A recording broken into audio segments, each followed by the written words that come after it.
Hello guys, नमस्कार guys. अध्याय संख्या 2 की हम बात कर रहे हैं और इसमें हमने ऑलरेडी एक वीडियो पहले हमने अपलोड कर दिया है और मैंने जैसा कि आपको बताया कि अध्याय संख्या जो 2 है इसका नाम है वित्तीय प्रबंध एवं नियंत्रण की सामान्य प्रणाली। ठीक है गाइज, इस अध्याय को 7 सेक्शन में बांटा गया है और हमने ऑलरेडी पिछले वीडियो में 2 सेक्शन की बात कर ली।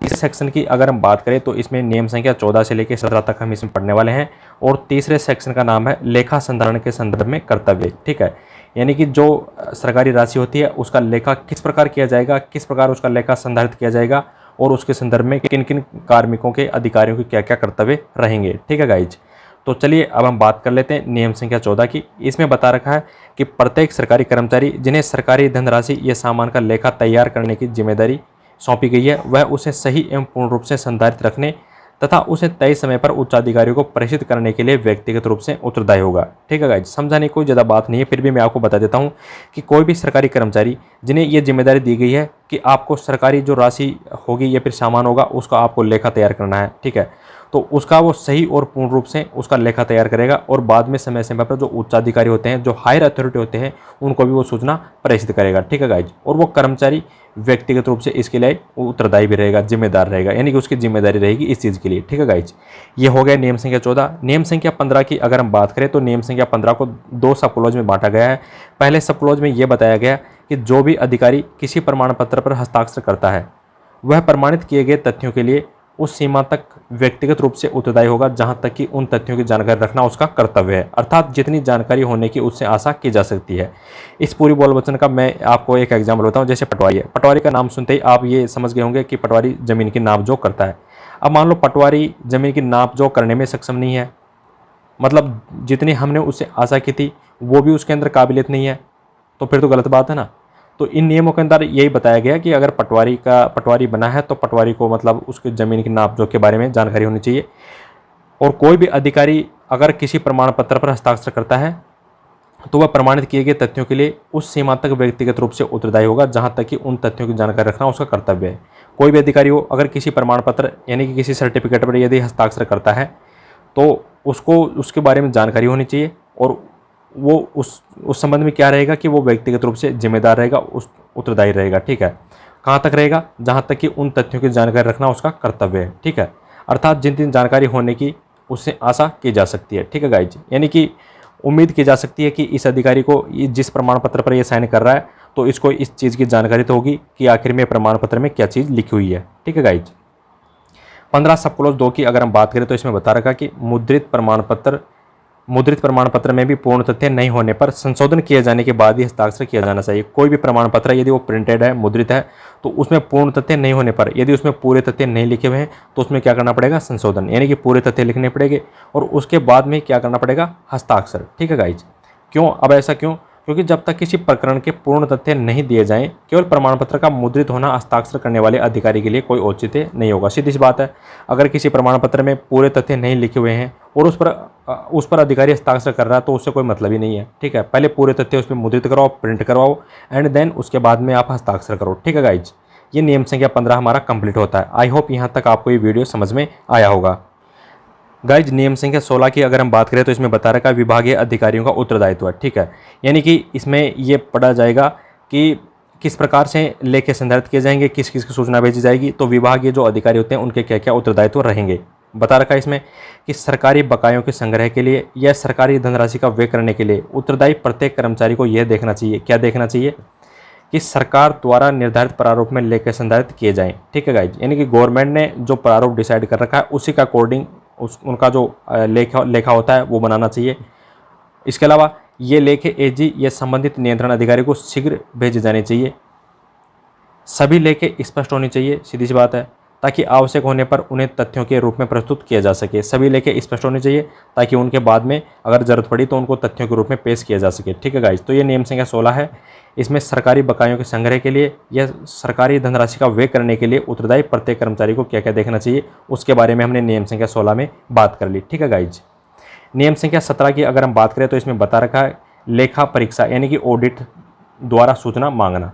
ठीक है गाइज, इसमें ऑडिट की जाती है। देखो गाइज, ऑडिट राजस्थान सरकार के जो डिपार्टमेंट है उनकी ऑडिट करता है एजी राजस्थान। ठीक है गाइज, तो वो ऑडिट करने आएगा तो उसको क्या क्या सूचना देनी चाहिए और उसकी किस प्रकार मदद करनी चाहिए उसके बारे में बात की गई है नियम संख्या 17 में। इसका नाम है लेखा परीक्षा द्वारा सूचना मांगना, यानी कि एजी राजस्थान है वो ऑडिट करेगा सरकारी डिपार्टमेंट की, तो उसके द्वारा क्या क्या सूचना मांगी जाएगी, उसकी किस प्रकार से हेल्प की जाएगी, उसके बारे में हम पढ़ने वाले हैं। ठीक है गाइज, बता रखा है इसमें कि प्रत्येक विभागीय एवं नियंत्रण अधिकारी यह सुनिश्चित करेगा, क्या सुनिश्चित करेगा, कि एजी को उसके कर्तव्यों के निर्वहन हेतु उचित सुविधाएं प्रदान की जाए, पहली चीज़, तथा उन्हें सभी सूचनाएं दी जाएं ताकि एजी द्वारा रिपोर्ट यानी कि प्रतिवेदन तैयार किया जा सके। जांच की जाएगी, जो ऑडिट की जाएगी उसकी रिपोर्ट तैयार कर सके एजी। अब वो कब करेगा, जब उसको एजी को सुविधाएं दी जाएगी और वो जो भी सूचना मांगेगा उसको सूचना दी जाएगी। ठीक है गाइज, उसी के आधार पर फिर वो रिपोर्ट तैयार करेगा विभाग की और उसकी जांच करके रिपोर्ट विभाग को देगा। ठीक है गाइज, एजी को कोई भी सूचना लेने, लेके देखने या अन्य दस्तावेज जिनको सीएजी को देखने का विधिक अधिकार है अवश्य उपलब्ध कराए जाएंगे।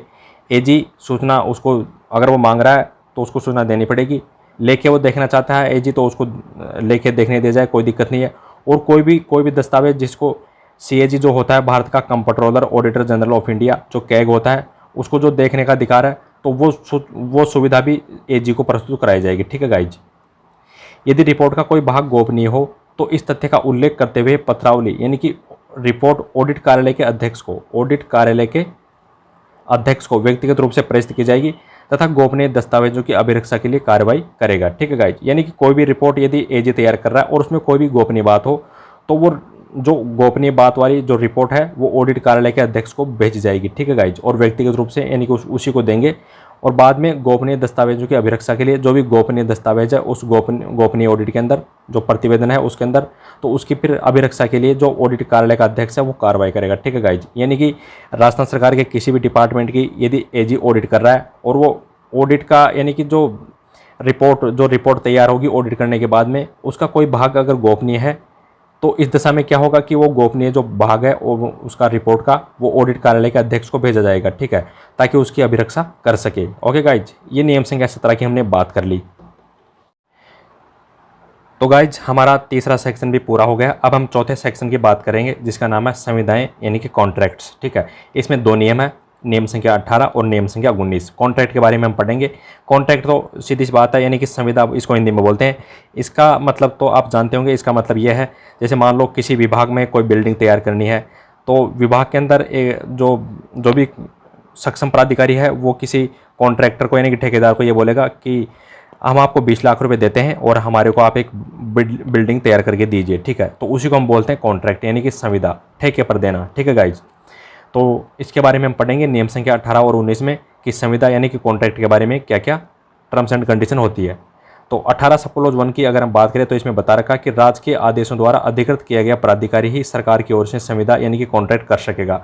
हर कोई कॉन्ट्रैक्ट नहीं कर सकता। राज्य के आदेशों द्वारा जिसको अधिकृत किया गया है वही प्राधिकारी कॉन्ट्रैक्ट कर सकता है।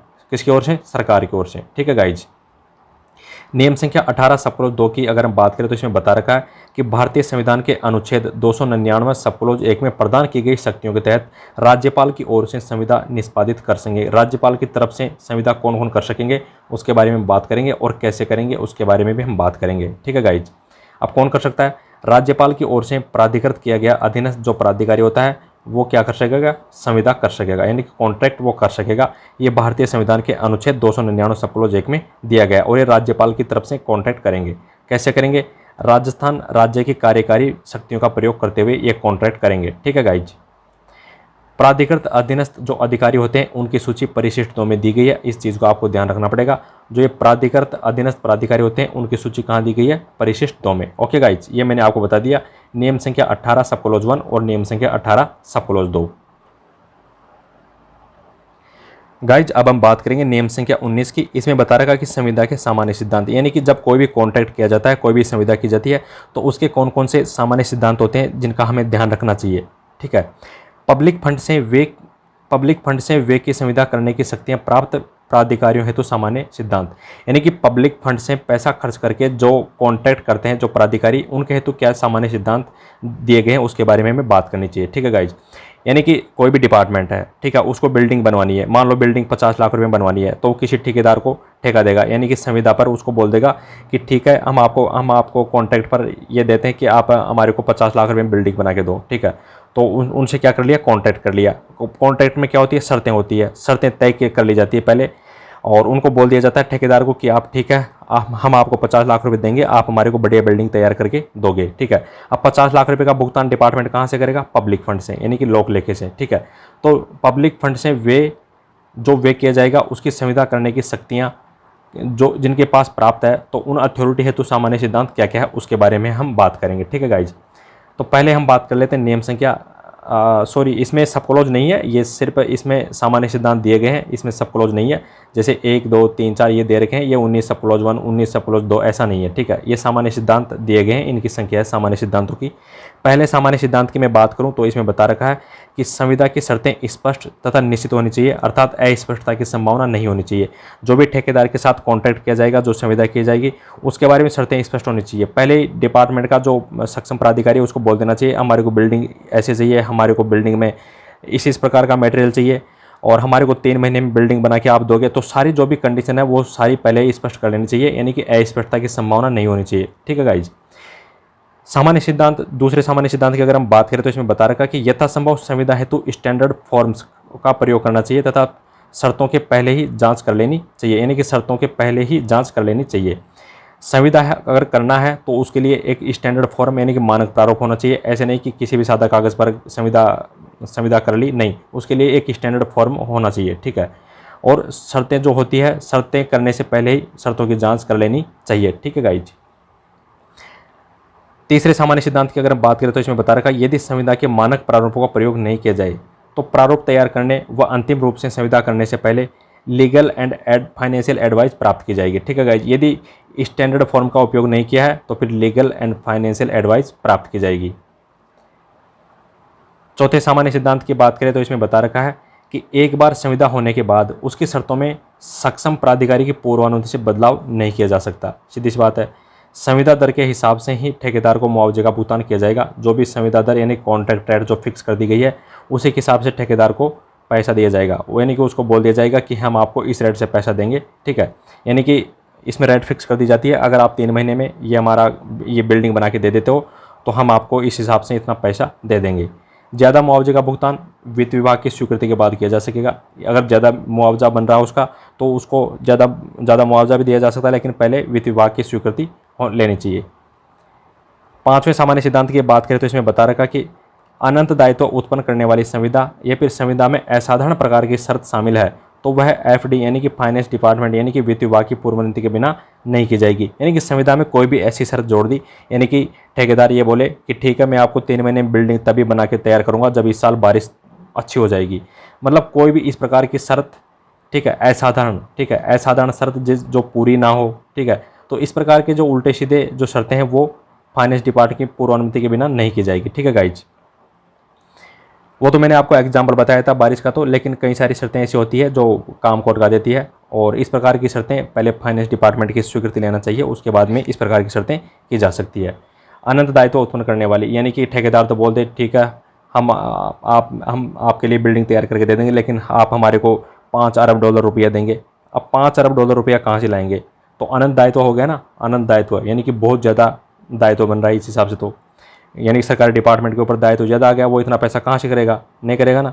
तो अनंत दायित्व उत्पन्न करने वाली संविदा या फिर संविदा में असाधारण प्रकार की शर्त शामिल है तो वह एफडी यानी कि वित्त विभाग की पूर्व अनुमति के बिना नहीं की जाएगी। छठे सामान्य सिद्धांत की अगर हम बात करें तो इसमें बता रखा कि व्यावहारिक तथा लाभप्रद होने पर नियमानुसार खुली निविदा आमंत्रित करने के बाद ही संविदाएं की जानी चाहिए। देखो गाइज, खुली निविदा इसका मतलब क्या होता है कि हम 5-7 ठेकेदार को बुला लेते हैं और उनको बोलेंगे कि आप में से मतलब सबसे मिनिमम लागत पर कौन है आप में से वो ठेकेदार जो बिल्डिंग बना के देगा। आप कोई ठेकेदार बोलेगा कि मैं तो 50 लाख में बना दूंगा, कोई कहेगा मैं 40 लाख में बना दूंगा, कोई कहेगा मैं 30 लाख में बना दूंगा। जो कम से कम रुपये में जो हमारे को बिल्डिंग बना के देगा उसको हम यानी सभी से पूछ लेते हैं खुलकर, तो उसी को हम बोलते हैं खुली निविदा, यानी कि ओपन टेंडर कर लेते हैं। जो कम से कम लागत में वो बिल्डिंग बना के देगा वो हमारे लिए क्या रहेगी? लाभप्रद रहेगी, और लाभप्रद होने पर क्या किया जाएगा? संविदाएं की जानी चाहिए। ठीक है गाइज, अगर न्यूनतम दर वाली निविदा को संविदा हेतु स्वीकार नहीं किया जा रहा हो तो इसके कारणों से रिकॉर्ड किया जाना चाहिए, इसके कारणों को रिकॉर्ड किया जाना चाहिए। यानी कि न्यूनतम दर वाली निविदा, यानी कि किसी ने बोला कि मैं तो 30 लाख में बिल्डिंग बना के दे सकता हूं, और कई लोग बोल रहे हैं कि नहीं हम तो 50 लाख में बिल्डिंग बना के दे सकते हैं, कई ठेकेदार ऐसा बोल रहे हैं, और कई ठेकेदार ऐसे बोल रहे हैं कि ठीक है हम आपको 30 लाख में, यानी कि न्यूनतम दर हो गई, यानी कम से कम रुपए में वो बना के दे रहे हैं, अगर उसको अस्वीकार कर दिया जाए सरकारी डिपार्टमेंट द्वारा, तो इसके क्या कारण है, कारणों को लिखना चाहिए, रिकॉर्ड करना चाहिए। ठीक है गाइस, ताकि रिकॉर्ड आगे बना रहे।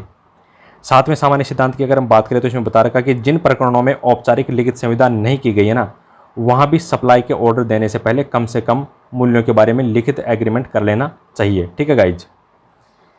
नियम संख्या 8 की अगर हम बात करें तो इसमें बता रखा कि ठेकेदार को कार्य संपादन हेतु सुपुर्द की गई राजकीय संपत्ति की सुरक्षा के प्रावधान संविदा की शर्तों में किया जाना चाहिए। ठेकेदार को जो वो उसका काम करेगा उसके लिए क्या होता है कि हम क्या देते हैं उसको, राजकीय संपत्तियां, कई प्रकार की संपत्तियां दे देते हैं ताकि उसका काम फटाफट हो जाए। तो उसकी सुरक्षा के जो प्रावधान बनाए जाएंगे वो संविदा की शर्तों के अंदर लिख देने चाहिए पहले से। ठीक है गाइज, यानी कि संविदा की शर्तें जो ठेकेदार होता है और जो सरकारी विभाग होता है उनके बीच में लिख दी जाती है। ठीक है गाइज। 9वें पॉइंट की बात करें तो इसमें बता रखा कि निविदा स्वीकृति से पूर्व निविदादाता फर्म या फिर व्यक्ति की वित्तीय स्थिति का पता लगाना चाहिए। 10वें पॉइंट की अगर हम बात करें तो इसमें बता रखा कि जिस संविदा की अवधि 3 वर्ष से अधिक संभावित हो उसकी शर्तों में यह प्रावधान किया जाएगा। क्या प्रावधान किया जाएगा कि गवर्नमेंट बिना किसी शर्त 3 माह के नोटिस पर उस संविदा को रद्द करने का अधिकार होगा। ठीक है गाइज। यदि कोई भी टेंडर यानी कि कोई भी कॉन्ट्रैक्ट यदि 3 वर्ष से अधिक का है तो उसमें जो संविदा की शर्त होगी, जो कॉन्ट्रैक्ट जो कंडीशन होगी, संविदा शर्त होगी, उसमें ये लिखा जाएगा कि ये जो संविदा है आपकी, इसको गवर्नमेंट रद्द कर सकती है। कब कर सकती है, यानी कि कैसे कर सकती है, 3 माह के नोटिस पर, यानी कि 3 माह पहले आपको नोटिस दे दिया जाएगा और वो गवर्नमेंट कभी भी आपकी इस संविदा को रद्द कर सकती है यदि संविदा 3 वर्ष से अधिक संभावित हो तो। ठीक है गाइज, यानी कि कॉन्ट्रैक्ट 3 वर्ष से अधिक चलेगा तो। Okay guys. 11वें सामान्य सिद्धांत की मैं बात करूं तो इसमें बता रखा कि ठेकेदार द्वारा संविदा पूर्ण करने की प्रतिभूति यानी कि जमानतदार के रूप में उसके निकट रिश्तेदार को स्वीकार नहीं किया जाएगा। कोई भी ठेकेदार है वो कह रहा है कि सर ठीक है, हम आपको 50 लाख रुपए में बिल्डिंग बना के देंगे और यदि हम नहीं बना पाए ये बिल्डिंग तो हम आपको प्रतिभूति यानी किसी व्यक्ति का नाम दे देते हैं कि ये बना के दे देगा आपको। ठीक है, तो जिसका नाम वो लिखवाएंगे प्रतिभूति के रूप में यानी कि जमानतदार के रूप में, तो वो आदमी है ना, वो जमानतदार, वो उसका निकट रिश्तेदार नहीं होना चाहिए। ठीक है गाइज। यदि संविदा स्वीकृति अधिकारी, कौन, संविदा स्वीकृति अधिकारी की नज़र में जमानतदार की अपनी स्वयं की अलग से संपत्ति है तो उसे जमानतदार के रूप में स्वीकार किया जा सकता है। इस हेतु अधिकारी उससे शपथ पत्र लेगा। ठीक है, यदि लेकिन जमानतदार के पास खुद की अलग से संपत्ति है, उसकी भी मजबूत वित्तीय स्थिति है, तो उसमें जो संविदा स्वीकृति अधिकारी है, ठीक है, संविदा स्वीकृति अधिकारी है, उसे जमानतदार के रूप में स्वीकार कर लेगा और इस हेतु उसे शपथ पत्र ले लेगा। क्या शपथ पत्र लेगा, वो जो जमानतदार है वो शपथ पत्र में ये देगा कि मेरे पास ये संपत्ति है। ठीक है गाइज, ताकि जो ठेकेदार है अगर वो कॉन्ट्रैक्ट हमारा पूरा करके नहीं देता है तो फिर इसे जमानतदार से कॉन्ट्रैक्ट पूरा करवा लिया जाए। 12वें सामान्य सिद्धांत की अगर बात करें तो इसमें बता रखा कि संविदा दस्तावेजों की जांच के बिना कार्य प्रारंभ नहीं किया जाएगा। जो भी संविदा के दस्तावेज डॉक्यूमेंट है उनकी जांच के बिना कार्य प्रारंभ नहीं किया जाएगा। संविदा की अवधि पूरी होने के बाद भी कार्य किया जाता रहेगा तो इस हेतु समय रहते नवीनीकरण की कार्यवाही कर लेनी चाहिए।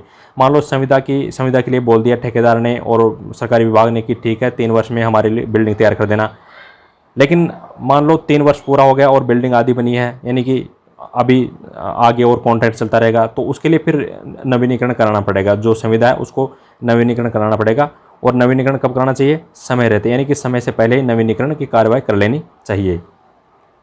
अब एक इंपॉर्टेंट नोट है, इसमें बता रखा कि नवीनीकरण करते समय पुरानी संविदा शर्तों व नई संविदा दरों में बदलाव किया जाना अपेक्षित है तो कर लेना चाहिए। यहाँ पर शर्तें हैं, यानी कि जो पुरानी संविदा की शर्तें थी और जो नई संविदा की शर्तें हैं उनमें यदि कोई बदलाव करना चाहे तो कर सकते हैं, कोई दिक्कत नहीं है। 13वें सामान्य सिद्धांत की बात करें तो इसमें बता रखा कि सभी संविदाओं में ठेकेदार की गलती से कोई लॉस होता है तो मुआवजा वसूल किया जाना चाहिए।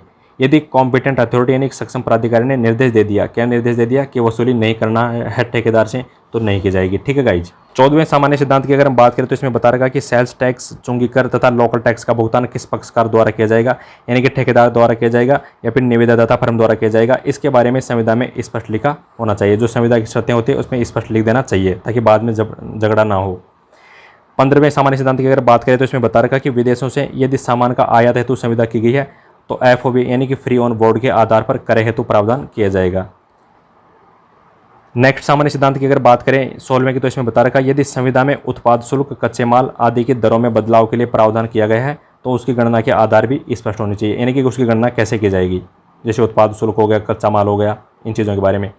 अब लास्ट सामान्य सिद्धांत है कि 1,00,000 रुपया, मैंने बोला 1,00,000 रुपया या फिर उससे अधिक, 1,00,000 रुपया या फिर उससे अधिक के क्रय की सभी जो संविदाएं हैं उनकी एक कॉपी एजी राजस्थान को प्रेषित की जाएगी। ठीक है गाइज, ये आपका चौथा सेक्शन भी पूरा हो गया। तो आज के वीडियो में सिर्फ इतना ही। Thank you for watching this video. जय हिंद, जय भारत।